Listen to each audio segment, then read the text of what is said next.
Well, thanks for joining us, Katerina. Oh, Dobranoff to start with and then wearing. So we can go anywhere on this podcast, but I appreciate you joining us. It's taken a while to get to you, but you are very highly regarded and requested a lot. So well done you. Thank you. And we'll talk all things Kate wearing. We'll talk things life and teaching. And so we'll go around in circles, but I always say the best place to start is right at the very beginning. So where did you grow up? I actually was born in Yugoslavia and spent my time between England growing up and West Africa and Liberia before we immigrated to Australia when I was 5. And you were Katerina Dobranoff That's back right. then, and you had brothers Richard and John. Parents' names? Borislav and Jill. So you grew up speaking English at home? Yes, English at home, but my father was Yugoslav and my mother was Welsh. And apparently I could speak all 3 languages. Now I'm lucky to get English out. I was going to say, how well are you speaking all 3 languages at that stage? So you moved to the UK. How old are you in the UK?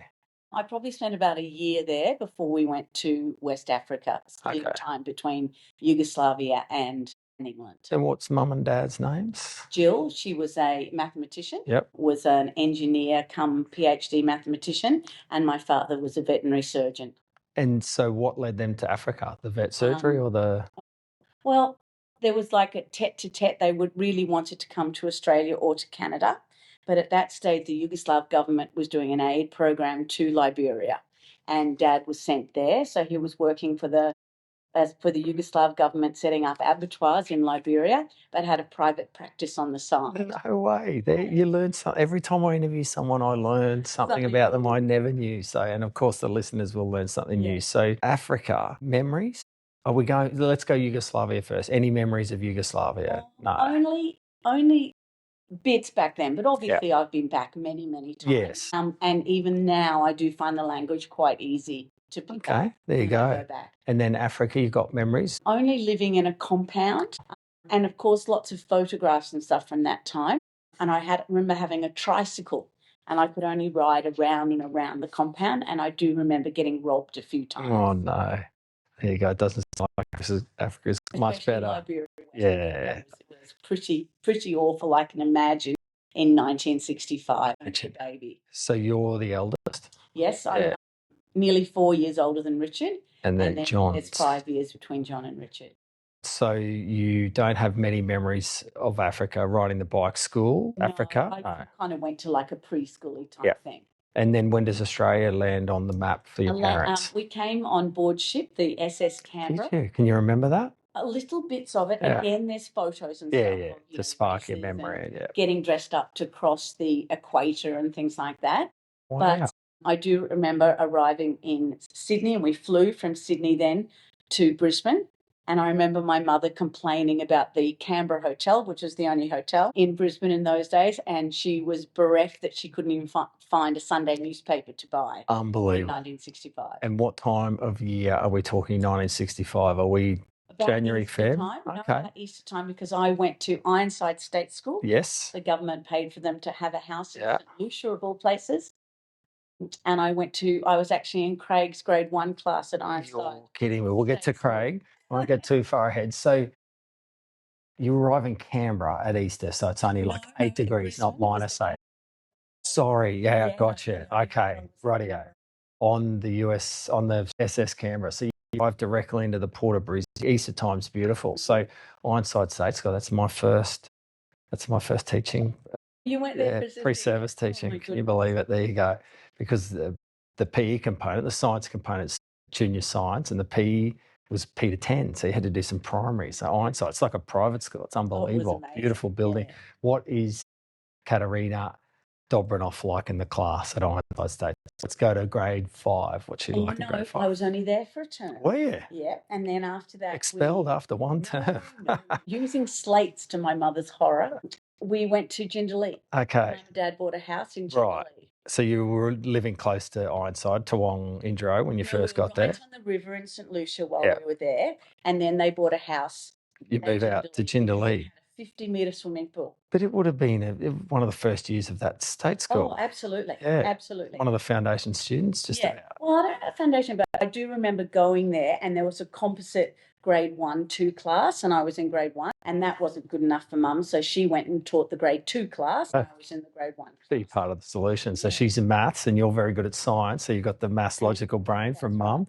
And then, okay, so let's fast forward a few years. What do you like in primary school? What do you like in class, the student? I think I was pretty well behaved, always loved sport. Yeah. A lot more than I loved what was going on in the classroom. Yeah. But we swam a lot at Jindalee because we had that pool and stuff. And Yeah. we had softball and netball and everything else. So it was great. It's a great little primary school. So you're pretty good at school. What's your brothers like? Are they pretty good at? They'll listen to this, mind you. They will no doubt listen to this. No, Richard was not as good as I was. But my youngest brother, John, who's now an engineer, was probably the cleverest of the three of us. So you talk about, school and being clever. Did you find school easy? Was it School was easy. Yeah. School was fun. And then high school rolls around. You go to Brisbane Girls Grammar. How'd that, for the parents are from Yugoslavia, how's Brisbane Girls Grammar? My mother was British. Come on, you go. Okay, Welsh. Yes, that's true. Yeah, so no, Mum was British and had gone to a GPS school, but remember there, it was the greater public school. Public school.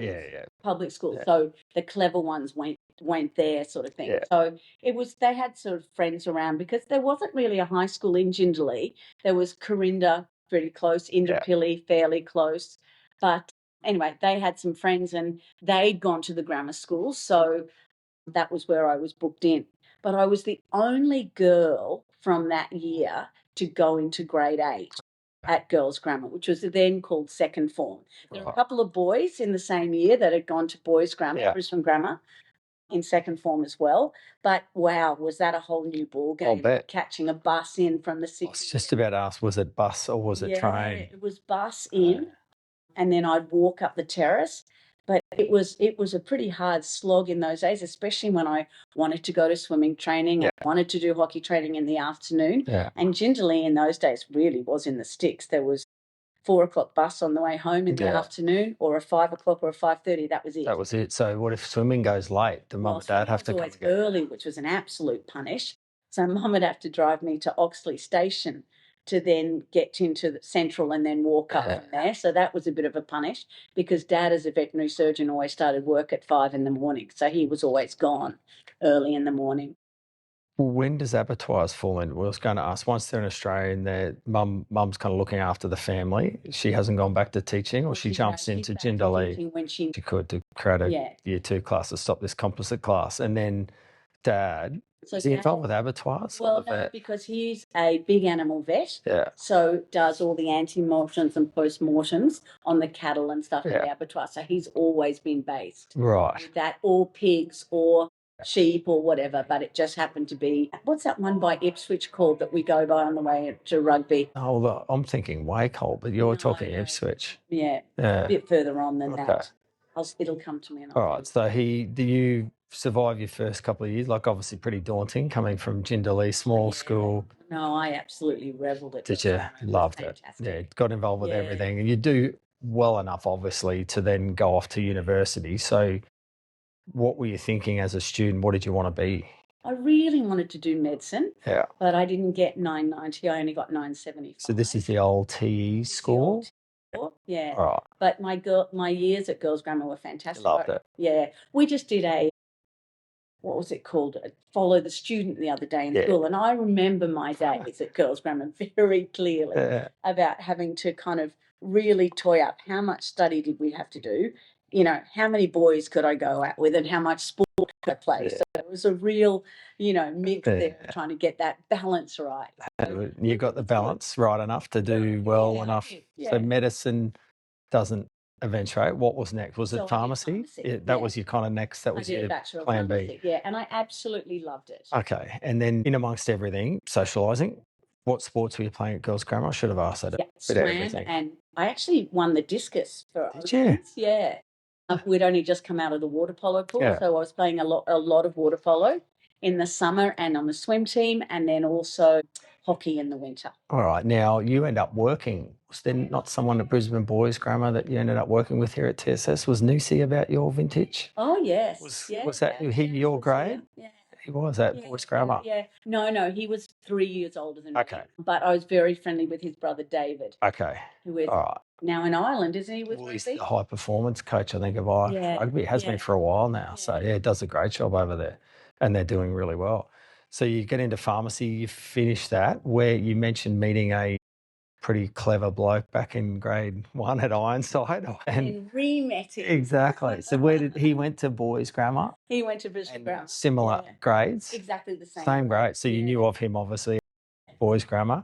When do you meet Craig officially? Halfway through grade 12. Okay. Formal or just... Before that, we started going out there. Did you? Yeah. And you've been together ever since. Was there breaks at uni or anything?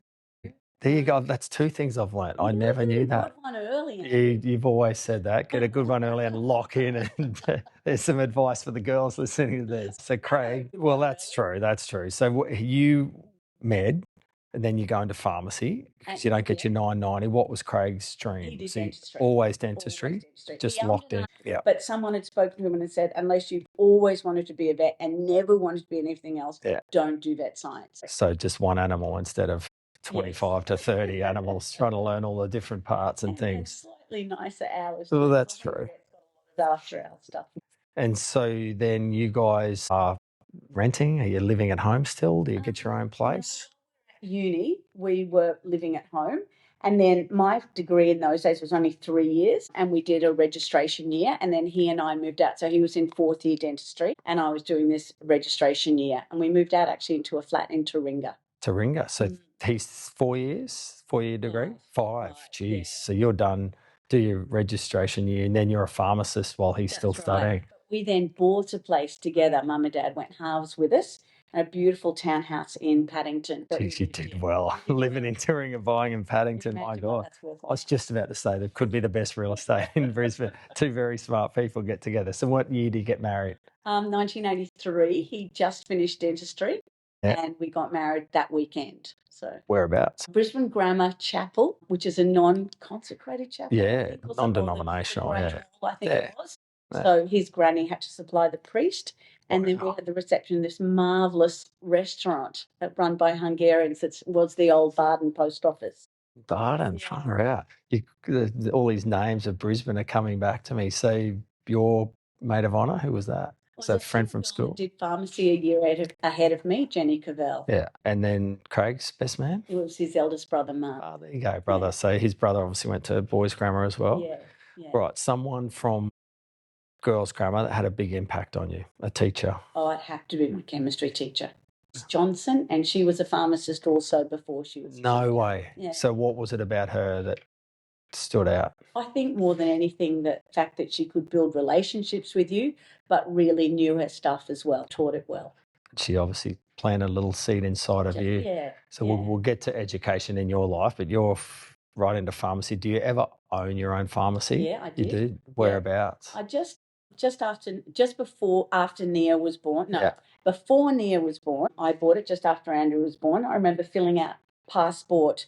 You know, it says mother's occupation. I'm thinking, well, I'm not writing housewife or mother.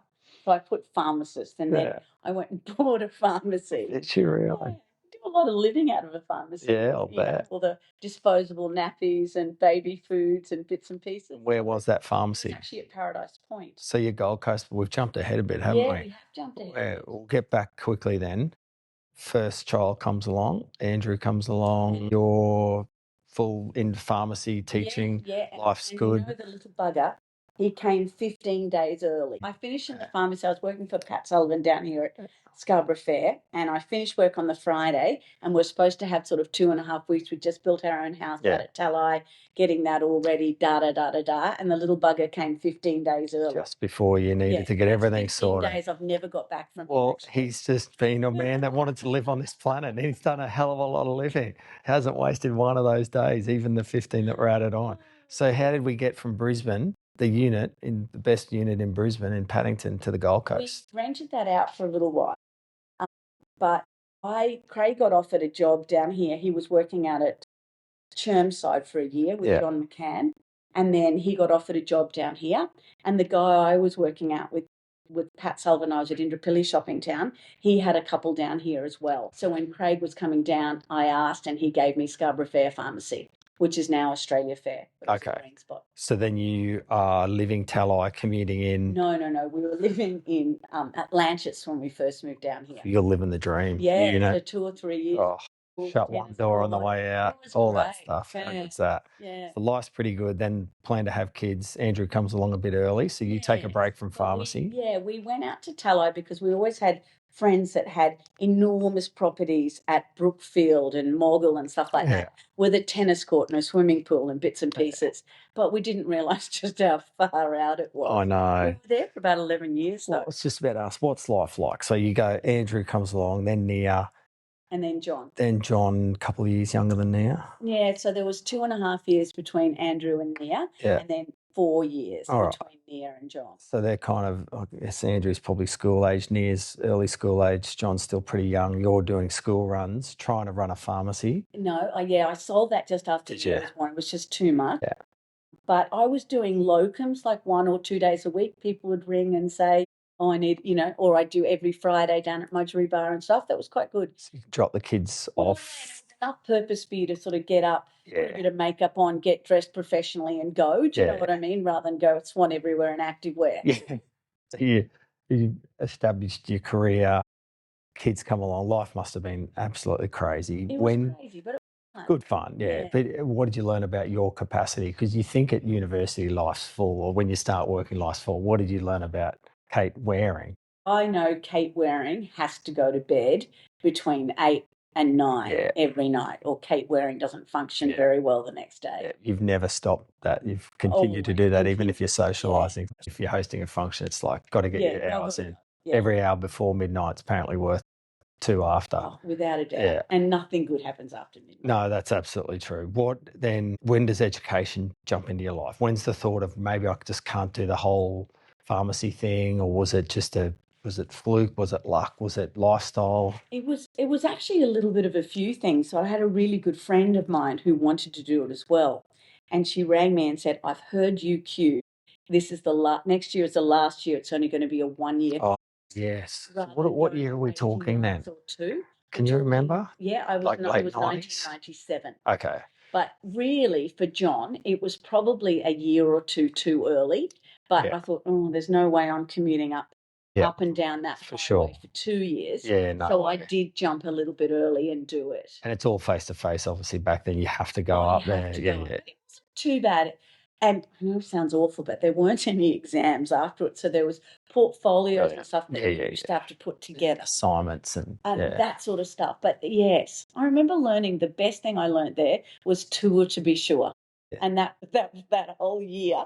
And I never sit down now when I teach ever. Wandering around, making sure everyone's on the floor. That's nothing else. It's funny what you learn. You probably only needed those 1 or 2 things. The rest of it's ticking a few boxes. So were you sad to leave pharmacy, or was the excitement or the lifestyle of teaching outweighing that? Well, it wasn't. It was. I used to do a lot of locums down at Palm Beach, and Palm Beach then was not like Palm Beach is now, and we used to do methadone addicts, like 30 or 40 before 9 o'clock in the morning.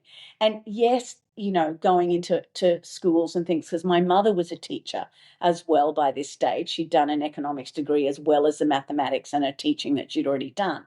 But I remember thinking, if I could go in and just change one kid's life, that they didn't go down that methadone tract, I was gaining something. And that was sort of the original impetus. But bloody hell, 3 kids and the school holidays with them and all of that sort of stuff. Game changer. Yeah, no, absolute game changer. I'm talking to the year 10s on Friday about education, because I've promoted for young, particularly young straight out of university. It's an unbelievable lifestyle. It's such a noble profession. And I don't think, we're not adequately remunerated. Don't get me wrong, it's getting better, but, compared to what the wharfies earn, it's pretty pathetic. But, it's such a noble profession. It's an easy why, and that's what I'll say to the kids. You're walking to work, it's so hard sometimes as an engineer, or sometimes a pharmacist. Why put up with the methadone button hitting at 8 o'clock in the morning? Like, it's tough, right? And I know you're making a difference, but you can genuinely have an impact on the future, which is really exciting. So you jumped ship. You've made the decision. You become a teacher. Yeah. First I was job? lucky enough to do my prac here at TSS. So your brother's working here at that point in time? Luckily he was working here because they were going to send me to Merrimack State's High Right. School, which Okay. did scare me a little bit. Yeah. Anyway, Richard talked to Chris Alderson, and on Monday I came in here, so it was fabulous. I did my 2 pracs. So did you With teach Jim any after? So Jim Townsend, who else? And then the old science labs The down old here. science lab. Oh, Richard crazy. The old blackboards, never forget it. Do you teach anywhere? Do you go straight to teaching here at that point? No, I did my prac here, and then I went to AB Patterson for 18 months. Yep. And then came back here. And then where are the kids at school at that stage? They were all Saints at that stage. Okay, that's Yeah. close to home, Which is obviously. close to So Talent. Craig's settled in at the old Australia Yeah, Fair the old dentistry, Australia so Fair you there. guys are Yeah, locked in. yeah. Still at Talai? Still at Talai. Okay, a couple of years teaching. Then when does a job at TSS become a reality? No, we moved from when I was out at AB Patterson, we moved from Talai to this is awful to say, but our kids were going back to Brisbane Grammar School. Really? And when I started teaching here, I remember, the year 12s at house suppers or whatever, looking Craig in the eye, and he tells the story, shaking his hand and saying, "This is by far a good enough school for our kids." So we actually then sold up at Talai, and we moved. We had bought a house here in Charlton Avenue. Yeah, Charles. Yeah. And we'd also bought an apartment in La Sabia that we'd moved into, which was going to be our Gold Coast apartment because we'd bought something up in 7th Avenue. Wow. As well in Brisbane for the And kids to go that's to it. Ironside State School, the little ones, and Drew to start grammar. So what grade's Andrew? 6. 6. He's about to go into high school Yeah. at Brisbane Grammar School. Yeah. Be a generation. Did Craig's dad or uncles go to grammar? Craig's uncle did, and his mother had gone to Brisbane Girls. So you would have been a proper generation Yeah. family. Oh, what a sliding doors moment. I've learned 3 things. So you become the full Gold Coaster. Yeah. Job here. What year do you start teaching at I TSS? started halfway through 99. So it's not just a career change, it's like It's a full lifestyle change. And With so Fox in my grade 12 chemistry. telling you all the things he's good at. So then Andrew finds out he's not going to Brisbane Grammar. How's he handled going to TSS? Is he excited about that? Or Well, it was still at All Saints at this stage because we were going to move them for grade 8. And it was that transition year where they were at the prep school and would come across a couple of times a week. And then in the first week, All Saints used to start a few days before us. And I counted up that he was doing more sewing classes than science classes. Yeah. So that was it. And on the Monday, he was here at TSS. Shout out to our good friends at All Saints that are listening to this. So, yeah. So he's then locked in. What is it then? The one question I had that I should have asked earlier is, so pharmacy chemistry comes naturally. I get that. Was it always signing up to become a chem teacher? Chem and bio. Chem and bio. Because we had to do a certain number of credit points in our degree to be able to teach those subjects. So my 2 were chemistry and biology. So I've forgotten the name of your teacher at Girls Grammar, Mrs. Johnson. Mrs. Johnson. So you then you have your own chance to be Mrs. Johnson, and you've had that impact on so many kids. So what is it about teaching chemistry that makes you happy? I think it makes me happy because it's a difficult subject. Very difficult. But to see kids who get it, it might take a little while and it might take a bit of homework and it might take a Tuesday lunchtime tutorial, but they eventually get it and the light goes on and it's just marvelous. Let's talk about that for a second. How do you get it? Is it hard? Do you see boys walk in your door and they just naturally go to the subject? Like a sport, for example, a boy can just be naturally better at hitting a golf ball. Some of the kids have to work really hard. Is it just working hard, constantly hitting golf balls, hitting chem books, or is it something? Once they get a certain part of chem, they get the periodic tables and they get a certain baseline, then they can fly? Or is it just every boy's different? Just depends where they're at. I think every boy's really different in that. I think you can be innately good in maths, and I think that does help chemistry a lot. And having a good memory helps a lot, not as much as in bio, but at the moment we're doing organic chemistry with the grade 12s, and you really do need to sit and learn it. And a few of them are struggling at the moment because up until now, if you understood it and you knew which formulas to apply where, you were doing okay. But at the moment, it's me nagging a little bit, come on, we've got to learn this. Let's concept map it. Let's do some what we call in coffee shop questions and things like that, where we have, A plus B with a certain catalyst produce C and D. Now, you don't know things like that unless you've learnt them. Yeah. So if Kate Waring wrote the new syllabus, when Queensland moved to ATAR, how different would it look to the one that got written? If Kate Waring had written the chemistry one, it would be pretty similar because they've included in Unit 4 a fair bit of biochemistry, which I adored at uni. But my goodness, if I wrote the biology It's going to one, get it to would be bio. totally different. They've, because it's obviously been written by an ecologist, they've dropped almost all of the human anatomy and physiology out of there. Whereas when I wrote my own course before this new ACARA syllabus came in, it was all to do with, we had, I think, a term of cells, and then it was all the systems, digestive, excretory, respiratory, reproductive, blah, blah. Bit of genetics, sexually transmitted diseases at the end. Bit of stuff that you can apply to the real world. Lots that you can apply to the real world. A missed opportunity, I think. Absolutely, absolutely. So we go way back to sitting at SeaWorld one day. You and I were tasked, there was a Riga learning group to try to map out across the day what makes an ideal teacher at TSS, the perfect teacher. What in your eyes makes a good teacher in our school? I reckon I really believe that one that you and I worked on was pretty powerful. And it was to do with building relationships, but not necessarily only in the classroom, but with the co-curricular and things like that that you were doing. And you and I were tasked with that one, I remember. But please don't get me wrong, you can't be a great teacher without a good knowledge base, but being able to teach it and have those relationships, I think does help enormously. Definitely. The balance of that. And Mrs. Johnson taught you, she knew her stuff. And I'm not just saying that because I'm interviewing, but you have always been our number one teacher.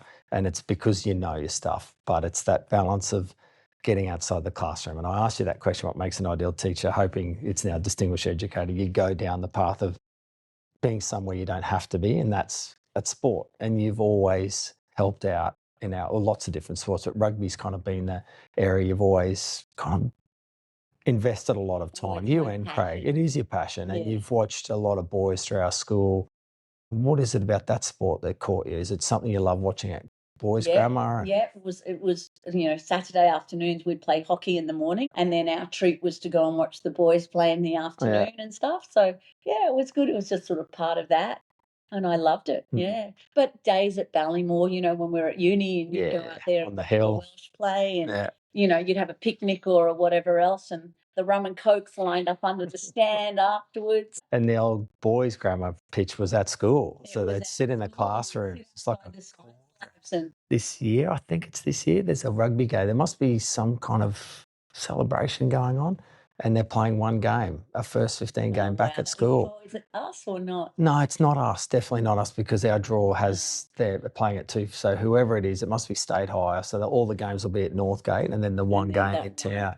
Because where they play now is so soulless. Well, there's that's right. There's nothing there. The crowd's miles away, beautiful grounds and everything, but you can't be anywhere near the game. And I find that with a lot of schools. We're so lucky that we can play at our school.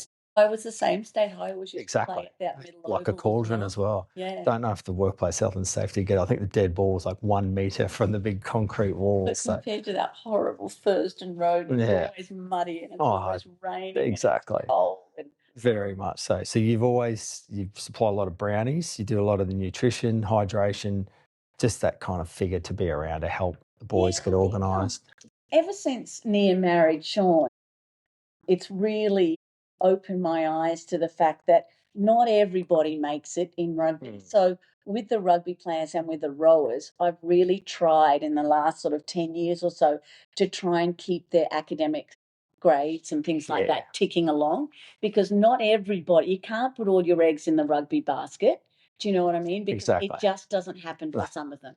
Think of the hundreds and hundreds of rugby players you've had through and how many have actually made it. I jokingly say I've seen 100 more talented rugby players than Jimmy Slipper come through here, and Jimmy makes it, but it's one injury or one car accident or a myriad of things that can go wrong for that dream. That's right. And it's a bit of luck as well, like a selector on the day, a position goes down, you need to fill in for that position. And all of the above, but nobody can put their eggs all in that one basket. And we're about to play a little game that I gave you a heads up about at the start. And there's a couple of boys on this list that didn't even play first 15 that went on. So there's even boys that, because naturally you grow at different rates, and like chemistry, some boys get it at different times and some others get it the second they walk in the door. Some just toil and toil and toil, but they get it eventually. So we're going to play a bit of fun game.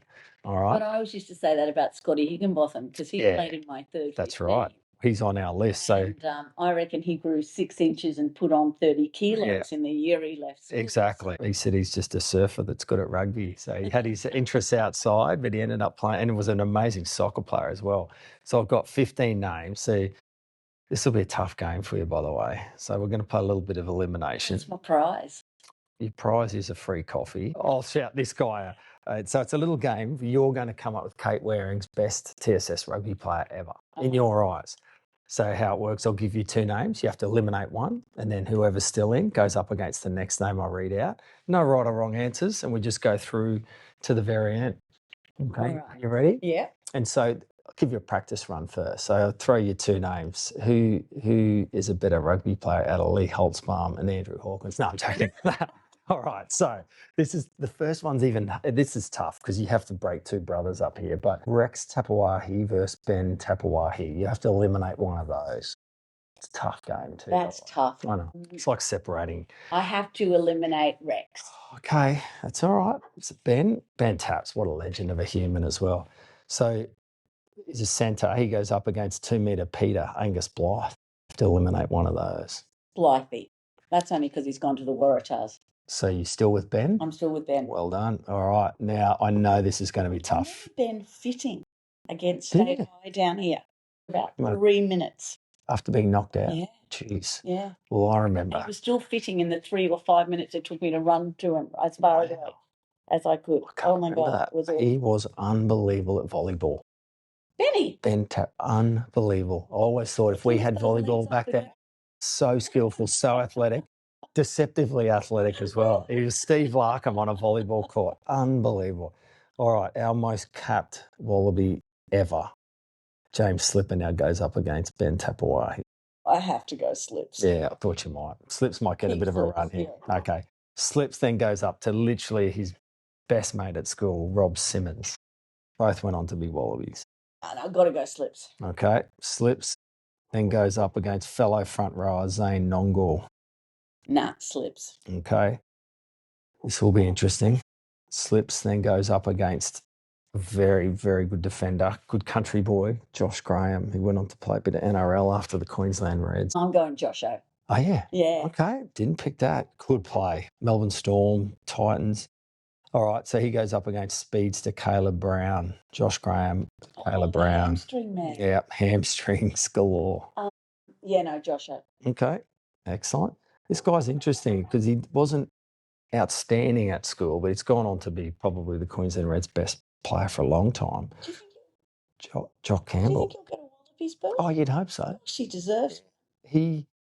He's got a very Scottish name, but I know if he was over in Scotland, he'd be starting in their team for sure. Great player, far out. Played in our seconds. He did play seconds, didn't he? Yeah, I'm going to go Jock. Okay. Josh Graham had a good run there. Yeah, good run. Again, another guy you'll have a soft spot for because you coached him, Jock Campbell versus Scott Higginbotham. What an athlete. Got to go here. Got to go Scott. Wow, he might go on a run here. I thought Jock might go on a run, but Scott Higginbotham, what an athlete. Good soccer player, great surfer. The deficit is he was coaching Churchy. Yeah, that's true. Can't be good at everything. All right, he goes up against a boy who has really flourished in school, Massimo DeLutis. Oh, that's Massimo. Not sure how we had it. Didn't know how we had a school shirt big enough for Massimo. What a unit. All right, Scotty Higginbotham goes up against a fellow back rower, Jared Butler, JB. Oh, the Brownie King. Absolute legend. I've got to go Scotty. Okay. We're getting down to the last couple of names here. Scott might go pretty well. I really rated this guy, but he's a back. John O'Lance, son of Dean Lance. Friends with Nia. Jeez, he could play. Yeah, no, I've got to go Scotty. Okay, Scotty it is. I think I know the answer to this one. Scott Higginbotham goes up to possibly our smallest first 15 player ever, Jai Gray. Jai's got so much go in him. Nah, he went to rugby league. Yeah, no, I've got to stick I thought with Scotty. Now this is it. This is the final. So Scott Higginbotham, it just turns out a forward goes up against a back.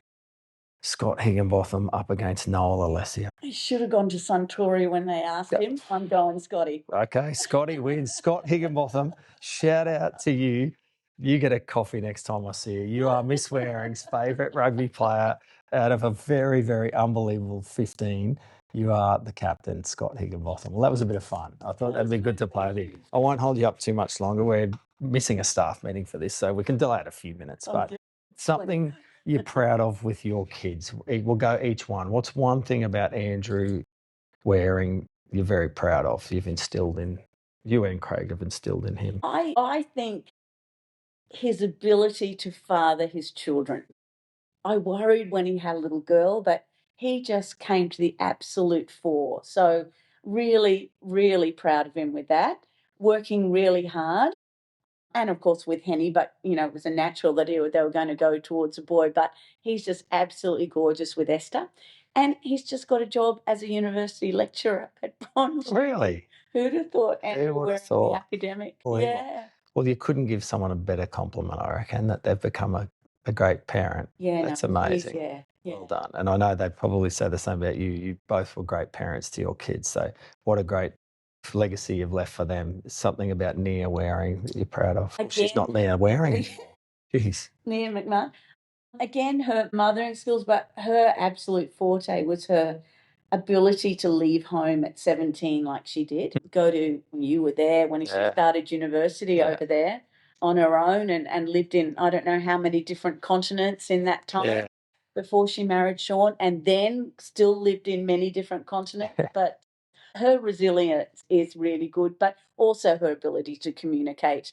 You don't go a day or two without hearing about what's happening in Nia's world, and that thread of communication and her two gorgeous little boys is really important. That's awesome. What about little Johnny? Can't call him little anymore. He's taller than me. Just so proud of him making his life, he and Imogen, in Hong Kong. Yeah. And flying. He's got his relief qualified, so he's one step up and closer to a captain, and just loving life, and the fact that they're doing it on their own over there without family input and stuff. John was always my little limpet who didn't like leaving home ever. Didn't like UQ, didn't like Canberra, didn't like Adelaide, but he's managed to learn to live without surf occasionally. So we'll be a captain for Cathay one day. I hope one of my kids works in an airline.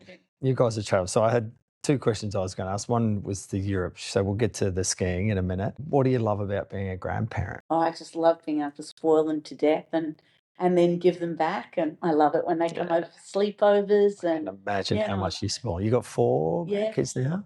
And counting. And so I'm waiting for John now. Yeah, well, I was going to say, hopefully a few more from Johnny. No pressure, John. You'll probably listen to this when you're flying across the Pacific or something.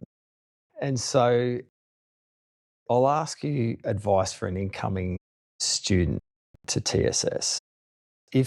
Let's go with one of your grandkids. Let's pretend they haven't been here yet and they're about to come to, say, year 7. They're old enough to kind of get the concept of schooling, and hopefully gratitude about attending schools like these aren't the norm. You're pretty lucky to attend them. What advice do you give a kid who's coming into TSS for the first time? And this will resonate with John. Be impressive. Listen when you're being talked to. Look people in the eye when you talk to them, but be impressive. That's nice. In your own little way, be in impressive. Your own way. Don't get dragged down by the dross that can happen in any school. Exactly. Do you know what I mean? But be impressive and be your own person. Yeah, good. And what advice do you give to a parent who's coming for the first time? I think hands off the wheel. Helicopter parents, nobody wants a helicopter parent. Not we as staff, and probably not the boys, especially if it's the mother doing the helicoptering. Yeah. Fathers don't tend to as much, but I think hands off the wheel and trust us to do our job. Yeah. But we need your backing to give us that backing. Yeah, that's great advice. So it's a bit of a fun way to finish, 40 minutes in, so time flies. You guys travel a lot. You got the best life. You teach on the Gold Coast. You can visit kids in Hong Kong, Bali, and you've got your little place where I've stayed over in Europe. So firstly, how did that come about, the Europe? Oh, yeah. Yeah, well, I thought I'd I better did bring that up. a teaching exchange from here. Yes, how'd you find that? It was, I know, it was a friend of Phil Marshall's who had come here. We used to do a lot of exchanges in Yeah, those days. staff We and don't seem to students. do as much now, do we? Anyway, so he'd sent a message to say that he taught chemistry and biology and would somebody like to do an exchange? And Phil Marshall was the head of science and he sent it on. And I answered that and I sent it to Craig and I said, hey, do you want to go next year? And, and I'll teach in Switzerland and you can do dentistry or, ski or whatever. And he said, yeah, sure, Kate, that's great. So he comes home that night and I said, we're going. And he went, we're going where? I said, well, I asked you, did you want to go to Switzerland for a year? You said yes. He went, oh, Kate, I was kidding. Anyway, so no, we went and it's the best thing we've ever had. It was amazing. No, it was Beausoleil. Okay. Eglon is in the same village. Right. But yeah, two big international schools in the same So village. Beausoleil. incredible. And for how long? Was that 6 A months? year. Oh, yeah. So full house swap, class swap. And it was a house and a Was it? yeah. We lived. I used to call it. We drove a shit box and we lived in a shoebox Oh, no. because I had to leave them my brand new Saab 95 estate. Craig had his first ad. First Ave. So they get first Ave. And you, So a 4-level, 5-bedroom home. you get a, that was beautiful too. Yeah, Oh, brand new car. And you get a shoebox. 2-bedroom apartment. It's like with the 3 kids. Yeah, with 3 kids. So the positive to that though is your kids they hadn't skied at that point. Oh no, we'd skied every You year. had, yeah. Just for a week in Whistler, over Christmas, New Year sort of thing. But to have a whole year like that, Oh my God, I'd never skied until I went to your chalet. And your kids, my God, they can ski. So my question was going to be, had you guys skied before? Because Craig, you're all amazing. Yeah. And we're talking heli skiing. And a week here and there. Most years we go for a week. Yeah. But yeah, no, wow. And when you're over there, it's just all the time. Just all time. After school, weekends, holidays, just on for young and old. No, it's really good. It's kind of you travelled a lot, but that almost centred you back to Europe in a strange way. It did, and it also, if it's not ski season, it gives you a place to where is home. Do you know what I mean? Exactly. You can wash your clothes, drop your stuff off. Yeah. You know what it's like. You have a week in France. And I'm dying to come home and cook something rather than eat out in a restaurant all the time and stuff. So it's been really good. You go unpack and then you pack a small bag and off you go. So it's been a really good base for us. Awesome, because it allows you to escape. The Gold Coast is a pretty small place and you work hard and you can go and enjoy yourself. So well done. He's semi-retired now because he has his holidays with me, his holiday time, same as school holiday time. Nice. So to him, that's semi-retirement. And hopefully get some cheap flights with your son staying in Cathay as long as possible. So, and I actually have really enjoyed doing these podcasts this year. People are like, where do you find the time? It's actually been so good to actually sit down. I can't remember the last time I sat down with you and just to have a chat. I've learned a lot about you. What are you going to be most proud of when you're done and dusted? So Craig's sort of thinking semi-retirement already. You guys have got a lot of living. You've got a lot more to give to this school. But what will you be most proud of when you look back? I think working and being a strong female role model. A lot of the boys here maybe don't have fathers and, just with mum at home. But I'm hoping giving them a sense of worth and enjoying the chemistry and enjoying the bio that I've been teaching them.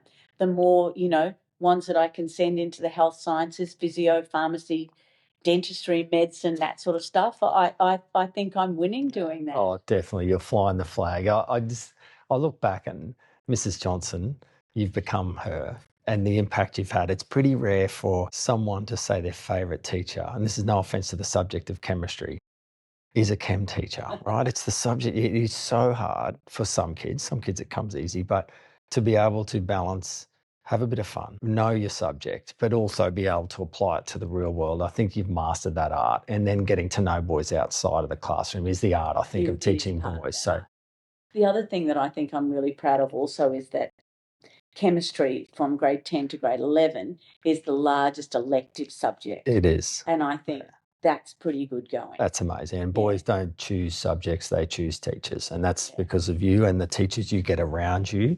That's what they're choosing. And they know that no matter how hard it gets, you will come hell or high water, you'll get them through chem. Whether it's morning tea, lunch, all of the above, whatever it takes, you'll get them through. The pudding is last year we got 72% of boys got A's. Amazing. Which, considering 50% of that is an external exam that none of us have a clue about. Exactly.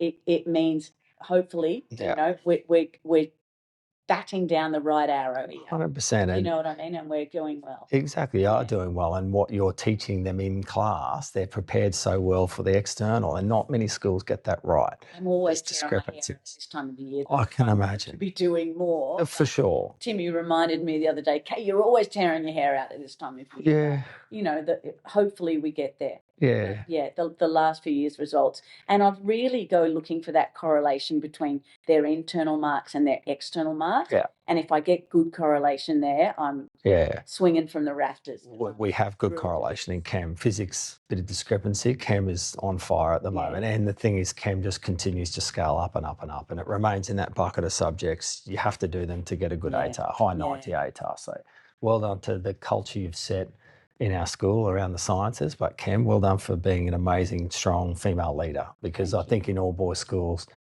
people shy away from jumping into those roles because of the fear of the unknown. You've done a great job. You're very good at telling boys when they're not doing the right thing. But on the flip side, you're also good at mothering them and telling them when they're doing the right thing. So well done to you. And you've got a beautiful family, one you should be very proud of. So thanks for taking a bit of time.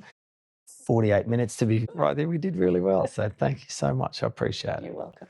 Thank you.